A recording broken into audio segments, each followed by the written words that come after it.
doctora María Esther Olvera Cortés. Ella es investigador titular B del Centro de Investigación Biomédica de Michoacán, del Instituto Mexicano del Seguro Social. Es investigador nacional, nivel 1, y asimismo es investigador del Estado de Michoacán.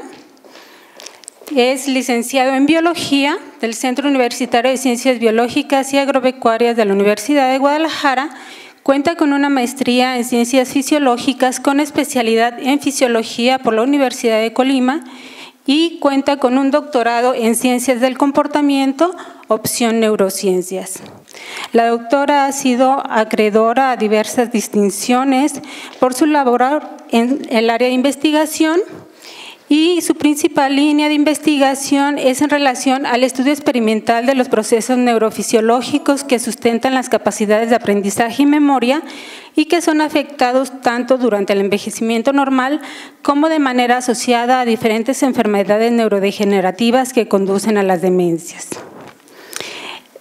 De esta línea de investigación cuenta con 2 macroproyectos relacionados con la modulación serotoninérgica de la actividad del estriado y su relación con el aprendizaje espacial, tanto en condiciones normales como bajo condiciones de lesión de dicho sistema. Asimismo, otra línea es participación de la transmisión serotoninérgica hipocampal en la organización del aprendizaje espacial en condiciones normales o después de la lesión de este sistema durante el envejecimiento. Y bueno, ha realizado la dirección de diversas tesis, tanto de licenciatura, maestría y doctorado, y cuenta con una vasta producción en artículos científicos de circulación internacional. Y sin más, cedo el uso de la palabra de la doctora, agradeciendo su esfuerzo en trasladarse a Lagos de Moreno, recién desempacada. Muchas gracias, muy buenos días. Muchas gracias al comité organizador por la invitación. Y bueno, considerando que este es un curso dirigido al área de la bioquímica, aunque realmente el trabajo que realizamos nosotros en el laboratorio básicamente es por el área de la fisiología, voy a tratar de combinar un poquito acerca de la parte que manejamos con farmacología. Entonces, como también me comentaron que esta era una plática más bien general, espero que no les parezca muy básico de pronto algunas de las cosas que estoy comentando. La primera, por favor. Bueno, tan básico, ¿qué es el aprendizaje y qué es la memoria? Hay muchísimas definiciones. Operacionalmente a nosotros nos ha funcionado trabajar con 2 definiciones simples: adquisición de nueva información, conductas o modificaciones conductuales. Ese sería el aprendizaje. Pero ¿de qué manera podemos evaluar el aprendizaje? Pues a través de la memoria. Todo aquello que se aprende se puede manifestar y si se manifiesta es que pudo ser recordado. Entonces es la manera en que trabajamos acerca de cómo es que los procesos cerebrales conducen a poder sustentar estas 2 habilidades: aprender y recordar la información. Bueno, hay diferentes procesos que han quedado ya bien establecidos. Cuando se empezó a estudiar a la memoria como un fenómeno, se fue dando cuenta el mundo científico que había etapas y fases, es decir, que podíamos interferir con diferentes partes del proceso de la memoria. De manera que tenemos que hay un proceso de almacenamiento, de consolidación y de recuperación, y que estos procesos son diferentes porque se pueden interferir independientemente unos de otros. Estos procesos entonces se requiere que ocurran para poder tener una representación en la memoria permanente. Entonces la información, una vez que es adquirida, se va a almacenar, pero se puede almacenar temporalmente. Si no se consolida, no se va a almacenar permanentemente. Una vez que está almacenada, hay un proceso que permite que se recupere. Si el proceso de recuperación es alterado, aunque la información haya sido almacenada, entonces no se puede recuperar, pero sí fue almacenada. Entonces, desde muchos puntos de vista experimentales que quizá no traigo en el momento como ejemplo, sino porque es una información que está bastante bien establecida, lo que sí quisiera que se quedaran es que la memoria tiene fases. La siguiente, por favor. Y bueno, clasificaciones. Nos gusta mucho clasificar, de hecho clasificamos para poder entender. Y las clasificaciones pues pueden ser desde arbitrarias hasta tener un sentido lógico. Y empezamos con un sentido lógico y nos vamos a un sentido experimental y con evidencia de que efectivamente los fenómenos que van a sustentar estos tipos de memoria son diferentes. De tal manera que la clasificación de la memoria pues puede ser por su temporalidad. Es muy evidente y lógico cuando ustedes recuerdan a lo largo de su vida que hay información que mantienen en memoria por corto plazo, pero hay información que una vez que la adquieren se queda ahí, es permanente. Y estos dos sistemas de memoria, bueno, ahora decimos que son sistemas, son diferentes porque la naturaleza de los eventos fisiológicos que ocurren para una y otra son parecidos pero no son iguales. Iba a decir que son diferentes, pero realmente no lo son, son parecidos, pero no iguales. De tal manera que podemos clasificarla, como les decía, por su temporalidad o bien por su evocación. Esta clasificación de por su evocación es una clasificación bastante antropocéntrica. ¿Por qué? Bueno, porque decimos que por su evocación es explícita o implícita. Explícita sería aquella que podemos declarar. ¿Y quién puede declarar lo que aprende? Bueno, el hombre. Las otras especies no lo pueden declarar como el hombre, pero lo pueden manifestar con su conducta. Entonces, clasificamos ahora la memoria por cómo se evoca. Cualquier cosa que ustedes han aprendido y que me pueden decir será, ¿dónde se le? Aquí. Y que me pueden decir, entonces será memoria explícita o declarativa. Esto es lo que comúnmente conocemos como memoria. Cuando cualquier persona piensa en su memoria, es todo esto. Y la memoria implícita, que también se conoce como de procedimiento, es aquella memoria que se adquiere mediante la repetición de acciones y que nos permite realizar conjuntos de acciones de manera más eficiente. Dentro de ellas tendríamos, por ejemplo, el aprendizaje motor. Entonces, todo ese tipo de aprendizaje que una persona que cocina, pues pica una cebolla en 3 segundos, no 3 minutos. Una persona que teclea en una computadora, una persona que anda en bicicleta, una persona que hace un tiro de 3 puntos hacia una canasta. Todo esto es aprendizaje implícito. ¿Por qué es implícito? Bueno, no depende de que lo podamos decir cómo es que lo aprendimos.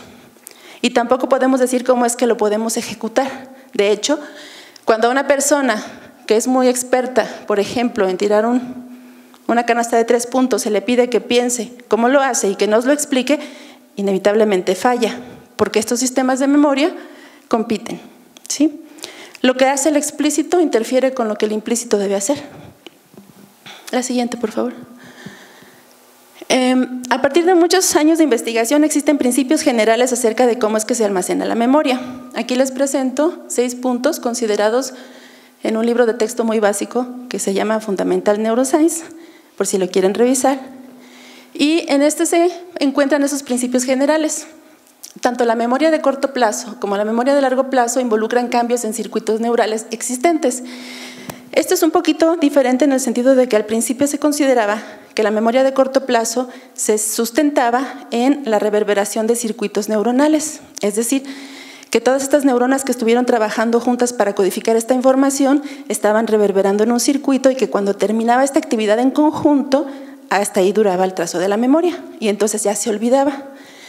Sin embargo, ahora, bueno, sabemos que también la memoria de largo plazo involucra cambios en los circuitos neuronales existentes, pero estos cambios son cambios de más larga duración.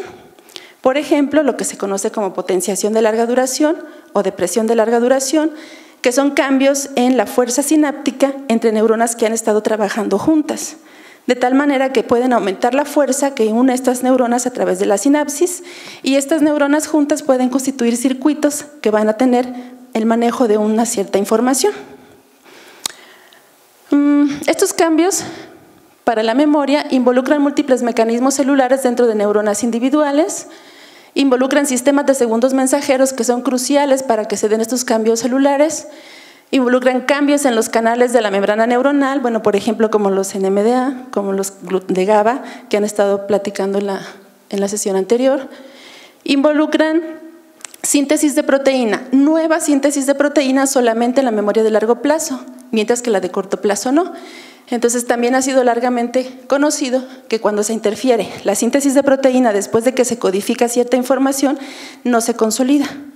Entonces se requiere que se sintetice proteína en las estructuras cerebrales que se encargan de procesar la información para que ésta se pueda consolidar en el largo plazo, mientras que no en el corto plazo.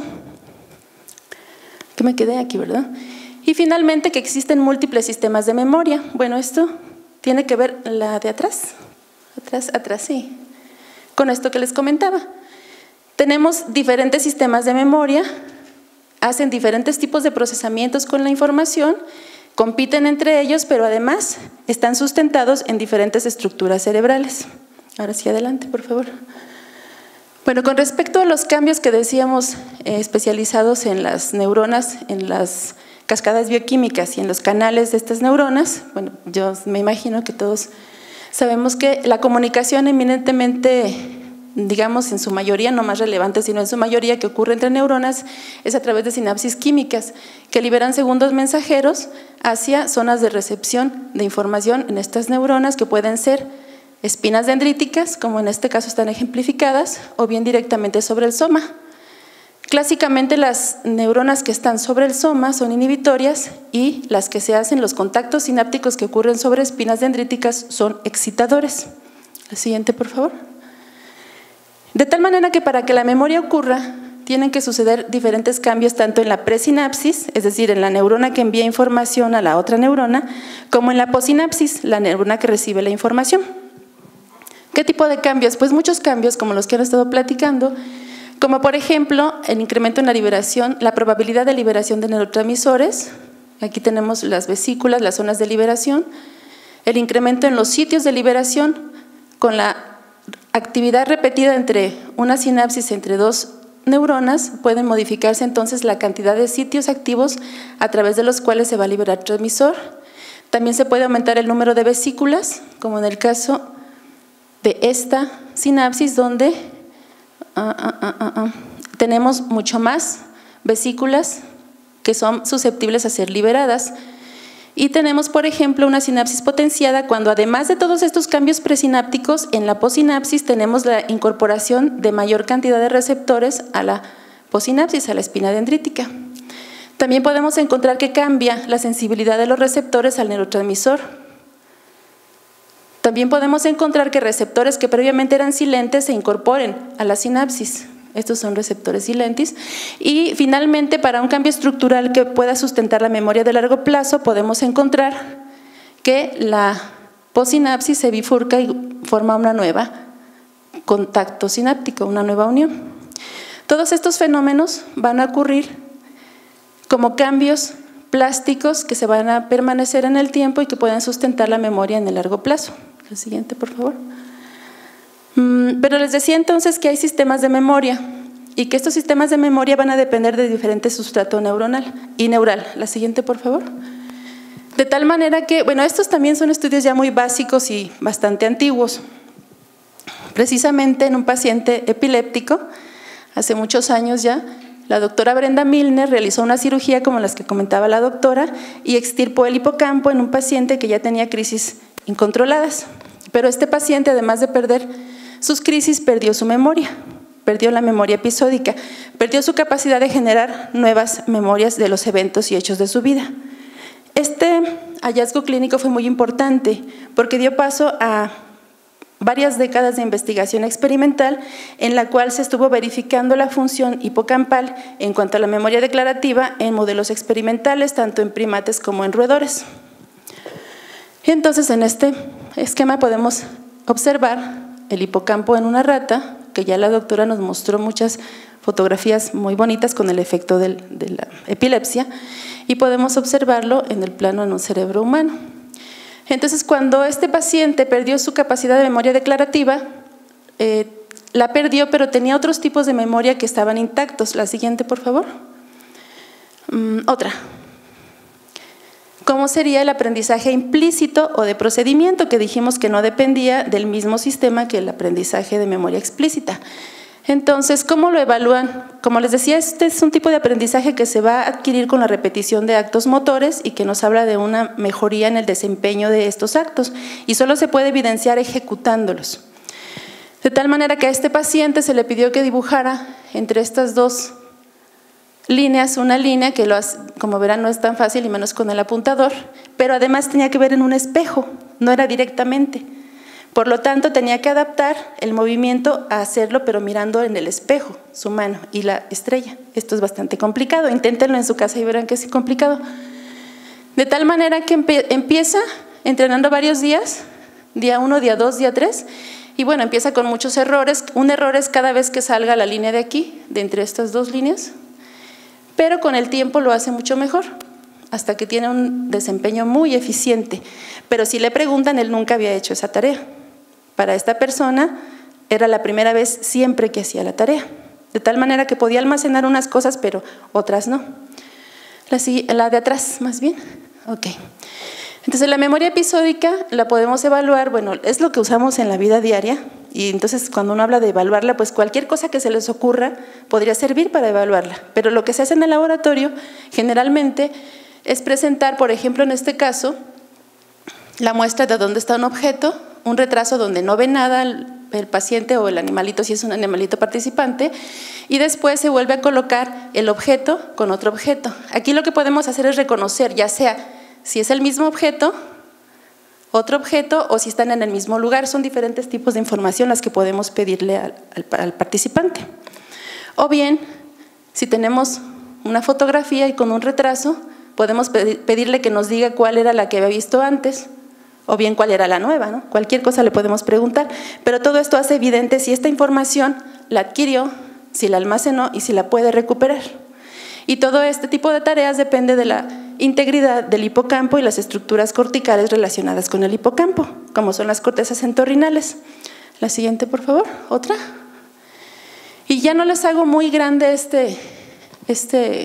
historia, pero realmente durante décadas se ha encontrado una clasificación de memoria que más o menos se parece a esto, donde tenemos la memoria declarativa explícita, que se encarga del almacenamiento de hechos y eventos, donde las estructuras del lóbulo temporal medial son las estructuras indispensables para que esto ocurra, y la memoria no declarativa o implícita, que incluye varios tipos de memoria que son diferentes, porque los sistemas en los que se están codificando son diferentes y porque el procesamiento que se hace con esta información también es diferente. ¿Por qué es diferente? Bueno, porque en el hipocampo y estructuras relacionadas lo que se va a codificar son configuraciones de estímulos, que pueden ser tanto espaciales como temporales, como hechos en sí. Y esas configuraciones de estímulos van a permitir que se enlace la información en un episodio. Cualquier episodio de su vida va a tener un componente de lugar, de tiempo y del hecho que ocurrió en ese episodio. Todo esto se enlaza junto, de manera que en el hipocampo se le da una estructura unitaria y se puede definir un episodio. Por eso no es sorprendente que cuando se lesiona el hipocampo se pierda la capacidad de navegación espacial. ¿Por qué? Bueno, porque la información espacial está basada en estimulaciones, configuraciones completas del mundo, del ambiente tridimensional, y en base a esas configuraciones armamos un mapa espacial y entonces nos movemos en el espacio, ¿sí? Por lo tanto, bueno, los que tienen alguna poquita de contacto con la investigación acerca del hipocampo sabrán que una de las principales maneras de evaluarlo es con el aprendizaje espacial en modelos experimentales. Mientras que, por ejemplo, el estriado se relaciona con aprendizaje de procedimientos de hábitos y habilidades, y la amígdala, aquí la tenemos como en el condicionamiento clásico, pero generalmente su función importante se resalta como la memoria emocional, aquellos estímulos que tienen un valor incentivo fuerte, aversivo, por ejemplo, están procesados a partir de la función de la amígdala. Claro, estos son sistemas que están completamente interconectados e interrelacionados, y realmente toda la información está llegando a todos los sistemas, pero cada sistema hace con ella lo que el sistema puede hacer con ella. Siguiente. Entonces, esta es una comparación del hipocampo y las cortezas relacionadas en el cerebro de un primate y en un modelo de rata. Otra, por favor. Y este es un ejemplo del paradigma conductual al que me refería, que es el más utilizado para evaluar la función hipocampal en el modelo de rata, que es el aprendizaje espacial. Esta consiste en una tina donde hay una plataforma sumergida que el animal no puede ver. Lo que sí puede ver el animal es un montón de estímulos externos que le van a permitir configurar un mapa de este lugar. De tal manera que cuando al animal lo meten al agua y no le gusta el agua, para salir, primero empieza a nadar sin sentido, se pega a las paredes porque se siente refugiado en las paredes, pero al final va a llegar a encontrar esa plataforma. Si no la encuentra, le ayudamos y lo ponemos ahí, un ratito, 15 segundos. Pero con los días de entrenamiento va a aprender dónde está en función del resto de señales ambientales, porque no la puede ver. Va a aprender dónde está y va a tener rutas directas desde donde ustedes la suelten, este animal directamente va a viajar hacia donde está la plataforma. Esto nos dice que aprendió la información del espacio, que hizo un mapa y que utilizó la información para salir de ese laberinto. Otra, por favor. Mientras que la amígdala es muy importante para aquel tipo de memoria en el cual está involucrado un evento, por ejemplo, aversivo. Entonces, este animal le ponen un sonido en la caja y luego le dan un ligerito shock en las patas eléctrico, de tal manera que cuando esto está pareado, después cuando escucha solamente el tono, ya está esperando. El shock que hace se congela. Esa es la respuesta que nos dice que el animal recuerda lo que le pasó cuando escuchó ese sonido anteriormente. Y en un resumen, tratando de ser breve, me voy para allá y me interfiero con la bocina. Tenemos aquí que las estructuras cerebrales más estudiadas con respecto al contexto de la información que se almacena están en este circuito: la corteza orbitofrontal, tálamo, hipocampo y amígdala, la corteza prefrontal medial, el globo pálido, que son parte del estriado y ganglios basales, y en este circuito podemos observar cómo la información contextual de los episodios está procesada a partir de la función hipocampal, la amígdala basolateral con estados emocionales, sobre todo negativos y estrés, mientras que la accumbens, que es parte de los ganglios basales, estaría participando en la información sobre reforzadores estimulantes, el estriado dorsal en información sobre aprendizaje de hábitos, y todo esto está modulado por estructuras y por núcleos tanto del tallo cerebral como del diencéfalo anterior, de tal manera que existen diferentes sistemas de neurotransmisores que pueden modular el aprendizaje y la memoria para todos estos sistemas. Es decir, hay diferentes sistemas, pero a todos estos pueden ser modulados por diferentes neurotransmisores. Bueno, la acetilcolina es un neurotransmisor que clásicamente fue considerado como el neurotransmisor de la memoria, porque a los inicios de la investigación sobre pacientes con enfermedad de Alzheimer, el principal marcador de muerte celular ocurría precisamente en neuronas colinérgicas. De hecho, es lo que ocurre en el principal evento patológico en la enfermedad de Alzheimer. Las neuronas colinérgicas mueren y la inervación colinérgica que va hacia corteza y hacia hipocampo, pues se va eliminando, de tal manera que estos circuitos van quedando sin el control y la regulación de la acetilcolina, y muchos modelos experimentales trataron de probar este efecto de pérdida de acetilcolina como una alteración que abatía la memoria en modelos experimentales, lesionando los núcleos que producen la acetilcolina y evaluando entonces la memoria. Bueno, esta es una comparación con el cerebro de rata. En los trabajos iniciales se encontró que efectivamente lesionar el septo medial producía amnesia en diferentes tareas que dependían del hipocampo. Sin embargo, posteriormente se encontró, recientemente se sabe que en estos núcleos no solamente hay neuronas colinérgicas, también hay neuronas GABAérgicas y glutamatérgicas que van a proyectar hacia el hipocampo, y que los tres tipos neuronales son muy importantes para la función de memoria y para la función general del hipocampo. De tal manera que no solamente la acetilcolina, sino todos los neurotransmisores que se encuentran en esta zona, las que van a modular la actividad hipocampal y la memoria que depende del hipocampo. Bueno, la adrenalina, también conocida como hormona del estrés, como pueden ver su distribución en el cerebro de rata y en el cerebro de los seres humanos, también es un neuromodulador muy importante. Creo que es de todos conocidos que cuando estamos asustados hay cosas que recordamos mejor y que fijamos mejor en la memoria cuando tenemos un cierto nivel de estrés, pero si sobrepasamos este nivel de estrés, entonces es al contrario, el efecto es amnésico. Existe ya mucha información al respecto de cuál es el efecto de U invertida del estrés sobre la memoria, y que además va a afectar diferentemente qué proceso de memoria se está llevando a cabo, porque favorece la consolidación, pero impide la recuperación. Entonces, si estoy un poquito asustada cuando estudio, es bueno, me voy a acordar mejor, pero si me asusto cuando ya me hicieron el examen, es malo, va a bloquear mi recuperación de información. Entonces es muy importante tener un equilibrio aquí en el estrés. La dopamina, muy importante la dopamina, porque la dopamina está relacionada con lo que se ha reconocido como el sistema recompensante cerebral. ¿Qué quiere decir sistema recompensante cerebral? Bueno, la neurotransmisión dopaminérgica va a sustentar las bases de todas aquellas estímulos que nos van a tener para nosotros un sentido apetitivo, que nos gustan, que queremos tenerlo.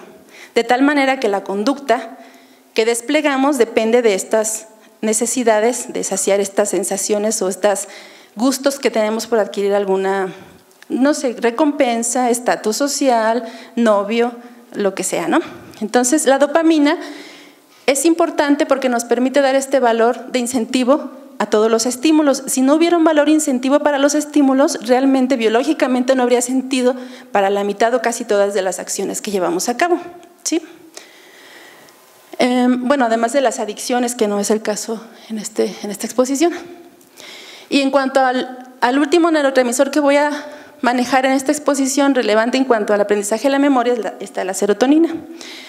La serotonina se origina en los núcleos del RAFE. Por aquí los tenemos, los que inervan hacia la corteza y estructuras hipocampales están en este conjunto de núcleos B7, B8 y B9, RAFE dorsal y medial.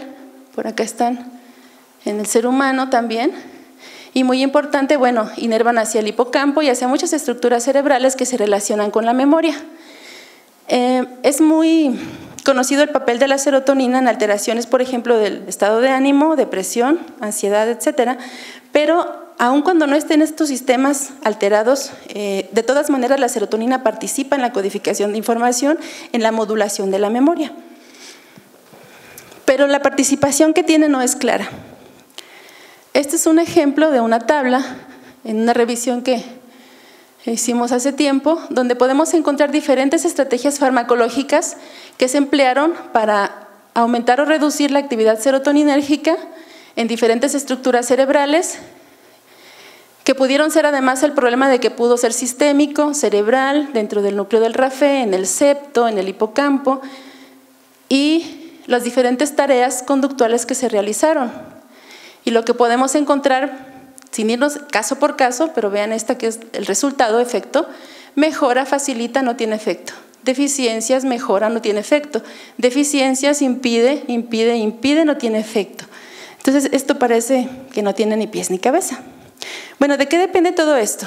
Esto depende precisamente de dónde se aplica, si se aplica agonista o antagonista y qué tipo de tarea. ¿Por qué sería relevante qué tipo de tarea? Bueno, porque del tipo de tarea es qué sistema de memoria se está evaluando, ¿sí? Como les decía, el septo medial es muy importante en cuanto a la función hipocampal, porque en el septo medial existen neuronas colinérgicas, GABAérgicas, y para esta fecha no estaban todavía caracterizadas las glutamatérgicas, que inervan hacia el hipocampo y que van a producir, a organizar la actividad eléctrica en el hipocampo, van a liberar acetilcolina, van a liberar GABA, y entonces se ha propuesto que cuando hay una alta liberación de acetilcolina y GABA hacia el hipocampo, es alta, es acá, estaríamos hablando de que en el hipocampo existe un estado de consolidación que facilita la memoria, mientras que cuando en septo se reduce acetilcolina y GABA, estaríamos en un estado de no codificación o no consolidación que no permitiría la codificación de la memoria. ¿Esto por qué? Bueno, porque no podemos memorizar todo.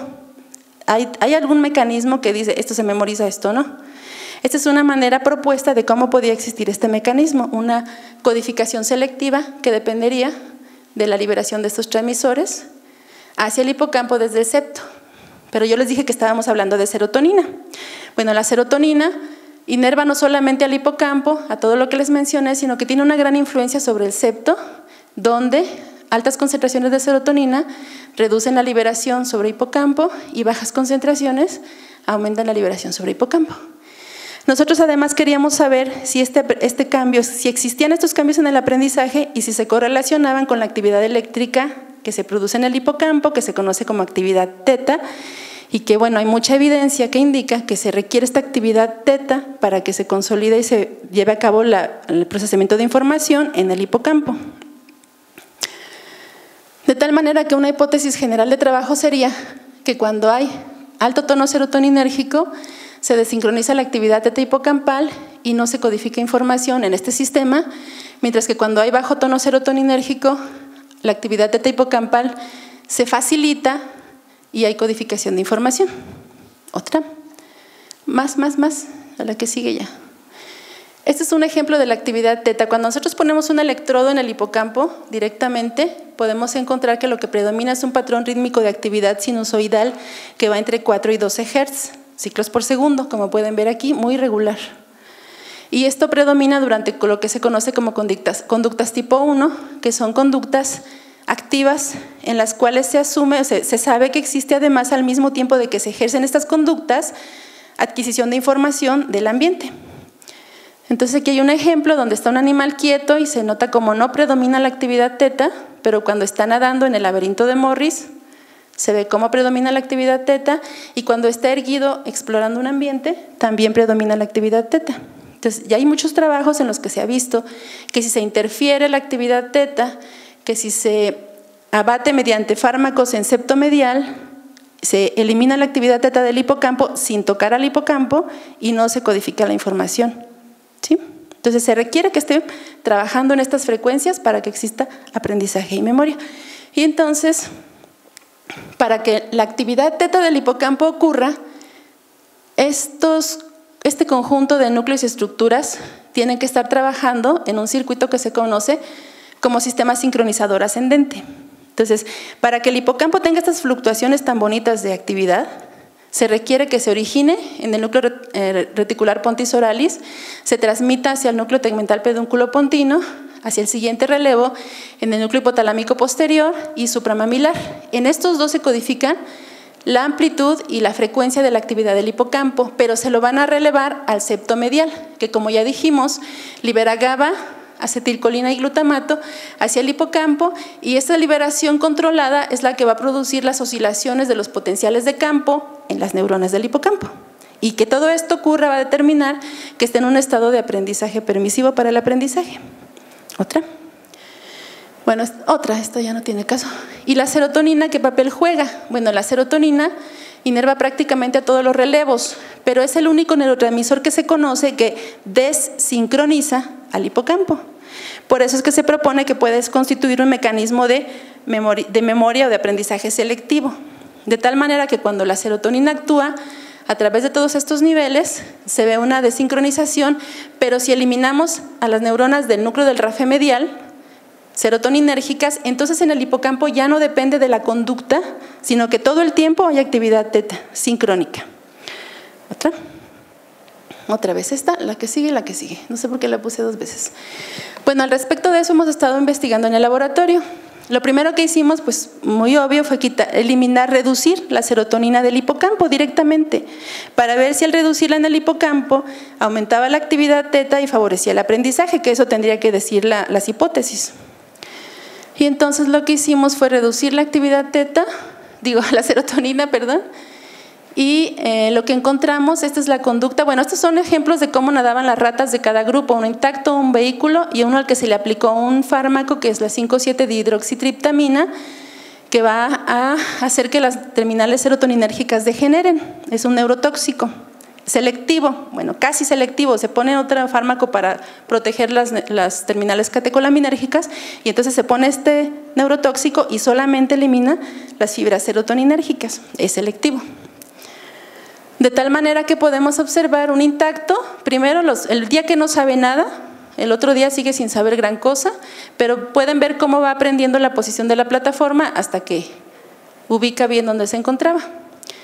El grupo vehículo, pues ahí más o menos va, pero el grupo sin serotonina o reducida la serotonina en el hipocampo, se puede notar, sobre todo para estos días, que prácticamente ya tiene trayectorias directas. ¿Sí? De tal manera que, bueno, en este trabajo la hipótesis parece estar siendo cierta, es decir, se redujo la serotonina en el hipocampo y tenemos una reducción de la distancia que tardan en encontrar la plataforma mucho más temprana en el entrenamiento y se puede ver en sus rutas de nado. Esta sería la potencia, gráficas de la potencia que se registró en esta actividad teta, y lo que podemos observar es que, bueno, en este caso el grupo que no tenía serotonina, esta línea de aquí representa la cantidad de actividad teta de alta frecuencia que se presentó en este grupo, que fue muy predominante con respecto al vehículo y aún más con respecto al vehículo y un poco con respecto al control. ¿Y cómo se correlacionó el poder es decir, todo el voltaje que registramos en las frecuencias teta con la distancia que viajaron los animales. Hay una correlación entre más potencia teta, más cortas fueron las trayectorias, lo cual podría ser un indicativo de mayor eficiencia, ¿no? Pero hay otra, les decía que en el hipotálamo posterior y en el supramamilar se ha propuesto que se van a codificar la amplitud y la frecuencia de la actividad teta, que esto se transmite al septo medial y que el septo medial solamente es un relevo que le pasa la información que ya recibió codificada acá para dirigir la actividad del hipocampo. Esta es una propuesta de Kirk y McNaughton.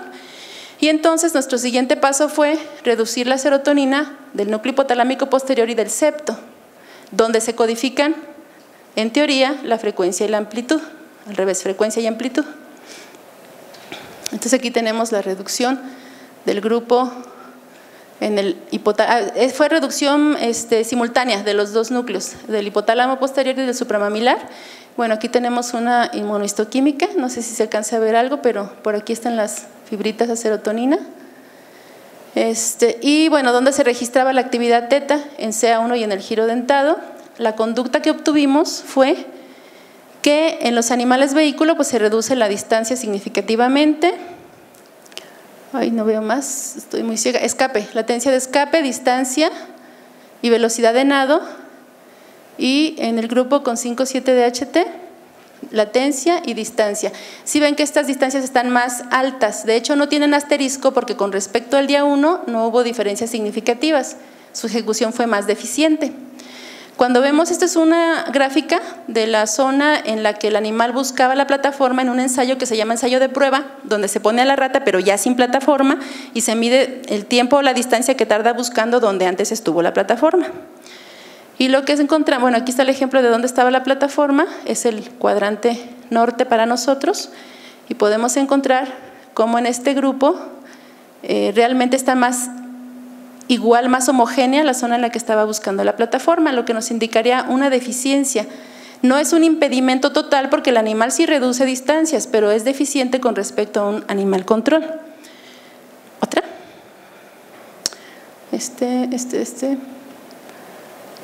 Estas son las rutas representativas y aquí tenemos la potencia. ¿Qué es lo que sucedió?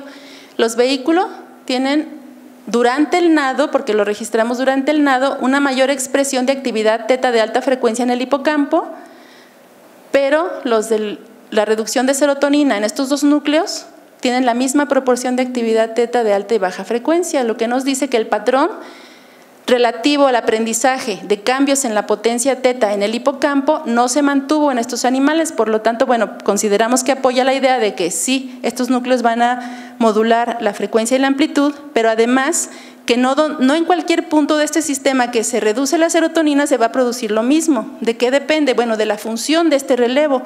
En el hipocampo, eliminarla o reducirla facilitó la expresión de actividad teta, redujo el control inhibitorio serotoninérgico localmente, pero en estos núcleos de relevo la participación de la serotonina es esencial para que se dé la sincronización adecuada durante la ejecución de la conducta de aprendizaje espacial. Después hicimos un trabajo en el que, bueno, decíamos que estos dos núcleos eran codificadores de la amplitud y de la frecuencia, entonces ahora evaluamos solamente el núcleo del supramamilar para ver si es el lesionar solo este núcleo al cual se le atribuye la regulación de la frecuencia producía estos mismos efectos, mientras que el hipotálamo posterior se asume que él regula la amplitud. Estamos haciendo un trabajo actualmente donde estamos viendo la participación del hipotálamo posterior, pero el del ZUM ya lo tenemos realizado. Y aquí encontramos de nuevo la distancia de los animales control y la de los experimental. Se verifica que estos animales efectivamente no logran aprender la tarea eficientemente. Tenemos la potencia en los días 1, 2, 5 y 6, los del medio los quitamos para claridad de las gráficas, pero podemos ver cómo la potencia teta va cambiando su pico de frecuencia del primer día, que está como en 6 Hz, hacia 7, 5 y 8 Hz, tanto en el supramamilar como en giro dentado, como en CA1, en estos animales control, y hay un cambio en la potencia de 7 Hz en septo medial, que también es significativo. Todo esto no se ve en el grupo con reducción de serotonina en este núcleo. Además, la coherencia también la medimos. La coherencia es una medición que nos dice cómo es la actividad eléctrica de una región con respecto a la de otra región. Cuando la coherencia es alta, se asume que están compartiendo información. De tal manera que los animales control presentan en los días posteriores 5 y 6 de entrenamiento, cuando el aprendizaje está realizándose de manera eficiente, mayor coherencia en estas bandas 7, 8, 9, 5, 8, 5 y 9 Hz. Coherencia entre quién y quién, entre el septo medial y el giro dentado. Es decir que en estos días hubo mayor comunicación o acoplamiento funcional entre el septo medial y el giro dentado y entre el septo medial y CA1 en los animales control, pero en el experimental esto no ocurre. Además, hay diferencias entre los grupos control y experimental, entre la coherencia entre septo medial y CA1 y supramamilar. De tal manera que en todos estos días de entrenamiento es mayor la coherencia entre estas estructuras cerebrales en los control y no en el experimental. Entonces, nuevamente, ¿qué es lo que podemos proponer aquí? Bueno, que para que la consolidación se lleve a cabo, la serotonina está participando en el núcleo supramamilar, modulando la frecuencia y la sincronización con los otros sistemas del circuito. El supramamilar, les decía, envía información codificada ya de la frecuencia hacia el septo medial, y el septo medial dirige la actividad teta del hipocampo. En condiciones control, con serotonina normal, la comunicación al final del entrenamiento es fuerte entre el septo medial y el hipocampo, y esto puede favorecer la consolidación. Mientras que cuando la serotonina está reducida, que podemos verlo en esta línea punteada, la comunicación se cierra como en una asa entre SUM, CA1, giro dentado y supramamilar, como en un circuito cerrado que no incluye al septo medial, y entonces no se favorece la consolidación. Esta es una hipótesis de trabajo con respecto a estos resultados. ¿Otro? ¿Cómo ando de tiempo? ¿Ya se me acabó? ¿No? ¿Muy bien? Además de esto, bueno, otro trabajo posterior, lo que hicimos ahora fue irnos al siguiente relevo, que sería el septo medial. Como ya les dije, el septo medial es el marcapasos de la actividad teta del hipocampo. Y entonces ahora redujimos la serotonina en el septo medial. Y lo que encontramos fue ahora lo contrario. Esta fue una tarea de memoria de trabajo espacial. En esta tarea se pide que el animal aprenda una secuencia de lugares y va a comer un alimento solamente una vez de cada lugar. Si repite un lugar donde ya había comido, es un error. Se llama memoria de trabajo y es memoria de trabajo espacial. Y lo que encontramos al reducir la serotonina en el septo medial fue que en los errores totales hay menos errores del grupo que tuvo reducción de serotonina. En los errores de reentrada en brazos también hay menos errores. Y bueno, hay menos tiempo para ejecutar la tarea. Esto se relacionó con mayor potencia teta de alta frecuencia con respecto a todo lo que medimos, ¿no? Los días, las etapas y todo lo demás. En este sentido, el reducir la serotonina del septo desde el principio lo dejó en un estado al hipocampo de alta actividad teta, y esto favoreció a un aprendizaje más rápido. Como podemos ver, los errores están siempre por debajo de los del control. Entonces, hasta aquí en resumen lo que teníamos es que reducir la serotonina junto en estos dos relevos produce deficiencias en el aprendizaje espacial, y también cuando se hace solo en el supramamilar. Reducir la serotonina en el septo medial favorece el aprendizaje espacial, aumenta la actividad teta, que es lo que tratamos de ejemplificar aquí. Reducir la serotonina directamente al hipocampo favorece el aprendizaje espacial y incrementa la actividad teta. De tal manera que el efecto de la serotonina como desincronizador es muy importante dependiendo en qué relevo se está llevando a cabo. Cuando se reduce del septo medial, como ya está codificada la frecuencia y la amplitud, solo libera al hipocampo de la inhibición serotoninérgica y produce una mayor sincronización. Pero cuando se eliminan estos relevos donde es importante que tenga un papel de marcapasos para modular la frecuencia, entonces se ve una afectación a los patrones de frecuencia que se relacionan con el aprendizaje y tenemos deficiencias en la memoria. Finalmente se hizo también la reducción en el septo, esto está en preparación, pero se evaluó el aprendizaje en el laberinto acuático de Morris espacial y se registraron diferentes sitios de un circuito entre el supramamilar y el hipocampo y los cuerpos mamilares y el hipocampo, incluyendo al septo medial, para ver el circuito septo-mamilar y septo-hipocampal si participan de manera diferente en la codificación de información. Y bueno, lo que se encontró hasta ahora, estos eran datos preliminares, es una facilitación leve en la primera parte del aprendizaje que se ha asociado con mayor expresión de actividad teta. Otra, por favor. Bueno, las frecuencias en las cuales se vio esto, siempre se ve en el grupo sin serotonina un predominio de la actividad teta de alta frecuencia más temprano en el entrenamiento, desde el día 1 contra el día 2 ya se ven estas diferencias, mientras que en los controles esto tarda o no aparece.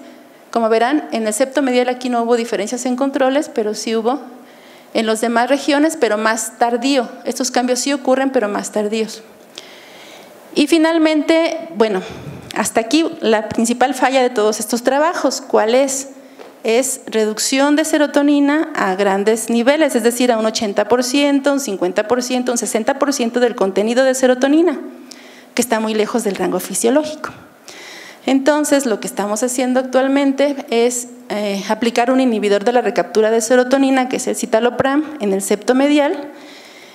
Se ha aplicado una dosis que duplica la concentración endógena de serotonina y entonces se somete a entrenamiento y a registro a estos animales.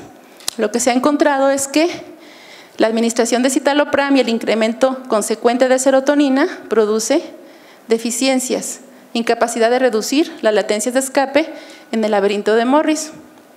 Y de estos datos, bueno, los datos del electroencefalograma apenas están en análisis. Entonces, de tal manera que para concluir y en resumen, tenemos que, lo que ya les había comentado de los diferentes efectos, depende de dónde se está modificando la serotonina, pero además también depende de qué es qué tipo de afectación se está haciendo. Lo que se mantiene con estas hipótesis es que la serotonina modula el aprendizaje a través de su acción sobre la actividad teta del hipocampo y la información que se codifica en esta estructura cerebral. Sí se mantiene el hecho de que cuando se reduce en estos relevos la serotonina, se produce mayor codificación, pero cuando se reducen estos no, es lo contrario. Cuando se incrementa en esta zona, que es el marcapasos de la actividad teta, de nuevo se producen deficiencias en la codificación. Por lo tanto, la hipótesis de que un alto tono serotoninérgico en septo medial, banda diagonal de Broca, produciría reducción de acetilcolina y GABA, y nosotros añadimos reducción de cambios en la actividad teta, esto produciría una deficiencia en la consolidación de información espacial por parte del hipocampo. Y eso es todo. Les presento el grupo de trabajo que ha participado en todo lo que les platiqué del laboratorio. Y pues muchas gracias.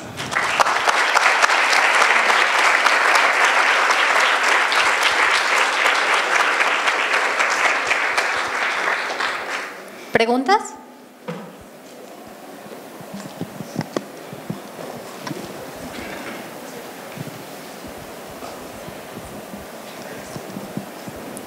Buenas tardes, doctora. Buenas tardes. Ya ve que se refiere a que tenemos memoria de corto y de largo plazo.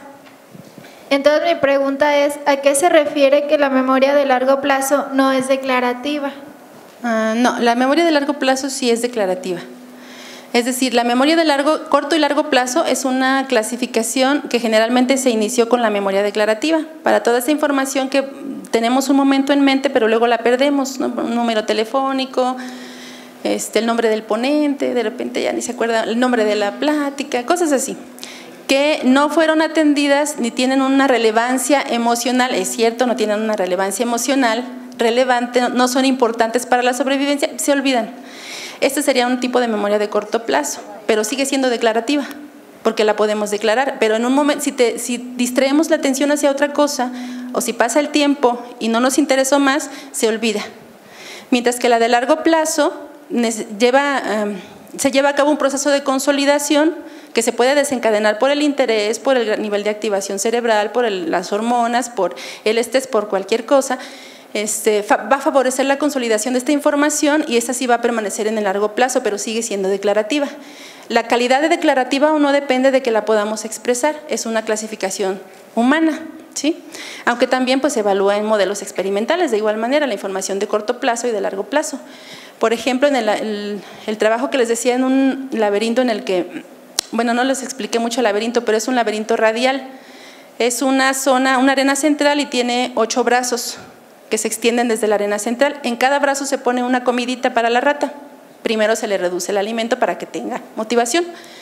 Y entonces el animal va a aprender que hay comida en cada brazo, entra a un brazo y come, sale y va a otro brazo y come, y sale y va a otro brazo y come.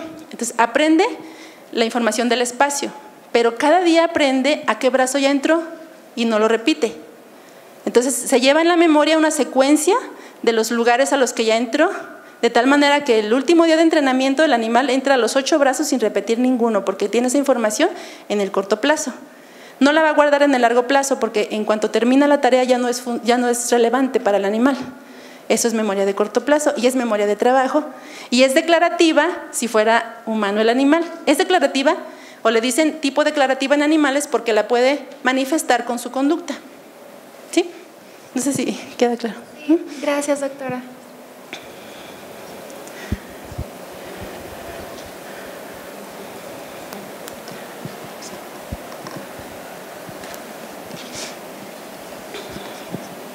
Doctora, una duda más bien, bueno, dos. Una técnica. Cuando hacen lesiones en el septum y van pasando toda la corteza, ¿eso puede afectar eventualmente la...? Bueno, realmente los electrodos que usamos están fabricados con aguja calibre 37, creo que es el muy delgadito. Tratamos de evitar el seno venoso, lo hacemos con ángulo para llegar al septo. Y realmente la cantidad de corteza que se puede lastimar, bueno, que es el tracto de la aguja, es poco. Y bueno, hay muchos estudios en los que se ha visto que no es un efecto significativo por el implante de electrodos. Aquí, bueno, llegamos a implantar hasta 5, ya, aunque ya hay técnicas muy sofisticadas donde meten hasta una placa completa de arreglos de electrodos en todo el hipocampo, bueno, esto ya es completamente invasivo, ¿no? En este caso no es una sola agujita por cada región. Usamos electrodos bipolares concéntricos, de manera que tratamos de limitar la zona de registro solamente en la punta de la cánula. Entonces sí es mínimo el daño, digamos. Y la otra pregunta es, ¿hay diferencias en cuanto a la regulación que existe en el ritmo teta por género? Sí, o bueno, por etapa del ciclo. Digo, ajá, supongo que sí. sus datos son de machos. Sí, son de machos. Bueno, los experimentales. Esa es una muy buena pregunta, porque no hay trabajos prácticamente que estén viendo cambios en el ritmo teta en hembras, precisamente porque, bueno, trata uno, si no está interesado directamente en lo que es la fluctuación hormonal, pues tratas de evitar todo este tipo de fluctuaciones, porque sí está bien demostrado que el aprendizaje y la memoria dependientes del hipocampo sí cambian con respecto al ciclo estral. Pero bueno, hasta ahora yo no he visto ningún trabajo donde lo hagan correlativo a la actividad teta que se presenta. Gracias. ¿Alguien más tiene otra pregunta para la doctora? ¿No? Ya se les olvidó todo, no consolidaron. Bueno, pensamos que están en un pequeño grado de estrés y si no hay más preguntas, procederemos a hacer entrega del reconocimiento a la doctora Esther Olvera Cortés por parte del Centro Universitario de los Lagos y por su participación en esta Universidad Internacional de Verano. Muchas gracias, doctora. Igualmente hacemos entrega de un breve reconocimiento.